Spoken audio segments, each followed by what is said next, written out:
Hello students, AS level chemistry chapter is atomic structure, lecture number 1. In this chapter we are going to start with the first and the most important topic of your syllabus, most important topic for AS level as well as A level, it is atomic structure. Now to start with, we will talk about some basic information that you know already, but this information can be asked again in your AS exam. That is why I'm going to give you a quick revision for this. First of all, you must know what is an atom. You people know very well what is an atom. Atom is the smallest part of an element. It is the smallest part of matter that can take part in a chemical reaction. So whenever you want to define atom, you must remember this complete definition for an atom, that it is the smallest part of an element that can take part in a chemical reaction.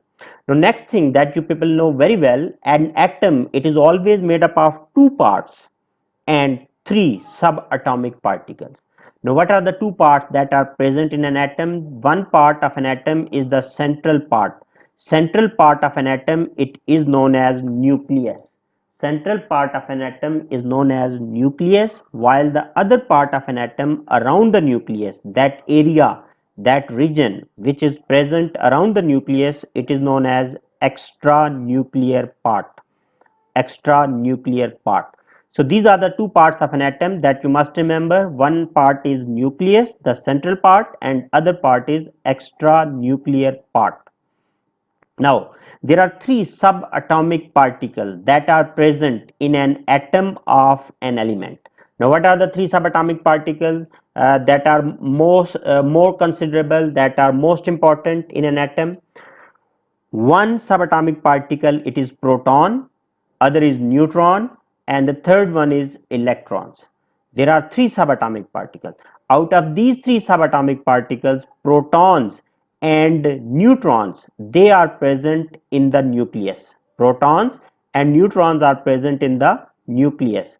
Uh, while electrons, they are present in the extranuclear part, and you know they are moving around the nucleus into circular paths, and those circular paths are known as shells. Now protons and neutrons, since they are present in the nucleus as a whole, protons and neutrons can also be known as nucleons. This is another term that can be asked in your exams, so you must be clear. Whenever you are asked about the nucleons, you must remember nucleon means protons plus neutrons. So whenever you are given a question in your AS exams, you must be very careful whether the question is about neutrons or the question is about nucleons. Now how to differentiate? Look at this example. Let's suppose we are given sodium.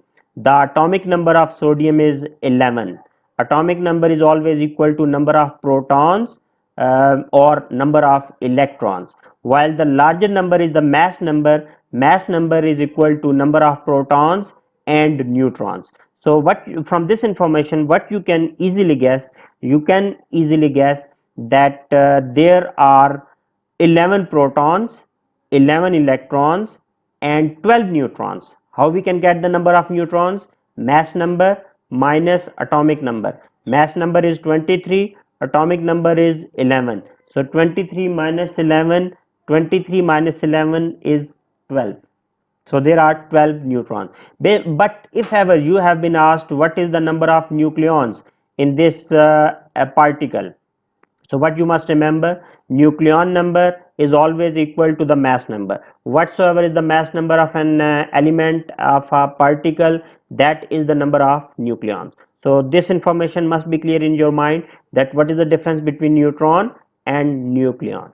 Moving on, another piece of information that you people know very well, but this information you must again remember. You must remember also to how to apply this information. So first of all, what is the information?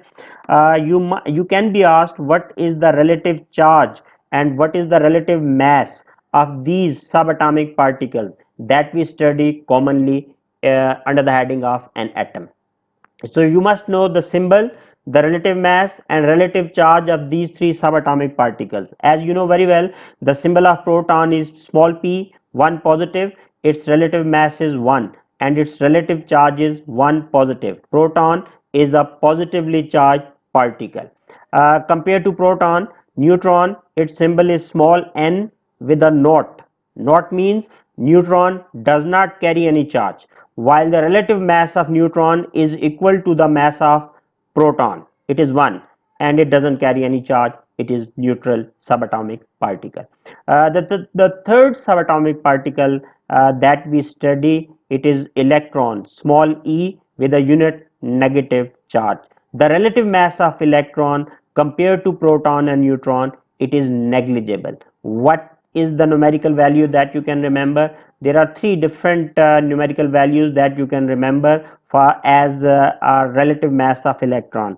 You can remember 1 upon 2000 or 1 upon 1860 or 1 upon 1840. All these three values, all these three numerical values are equally acceptable. You can see from these numerical values that the mass of an electron is negligible, is very small compared to the mass of proton and neutron. The relative charge, the magnitude of charge of proton and electron is equal, but their charges are opposite. Proton is positively charged particle, electron is a negatively charged particle. Now, based on this information, what further question can be linked up, can be asked in your AS exams? Look at these two examples. One question that can be asked: the charge of any material depends on which subatomic particle? Now, as I have told you, there are three subatomic particles, but out of these three subatomic particles, there are two subatomic particles which are charged: protons and electrons, while neutron is neutral. So what does this mean? It means charge of any material, it can depend on protons and electrons. So there are two subatomic particles that can control the charge of any material.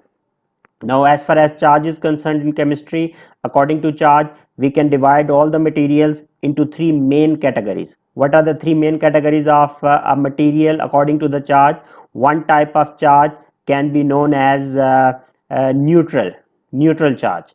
Other type, cationic. Cationic mean having positive charge. Anionic, having negative charge. So there can be three types of materials in chemistry depending on charge: neutral, cationic, anionic. Neutral mean that doesn't carry any charge. Cationic, positively charged.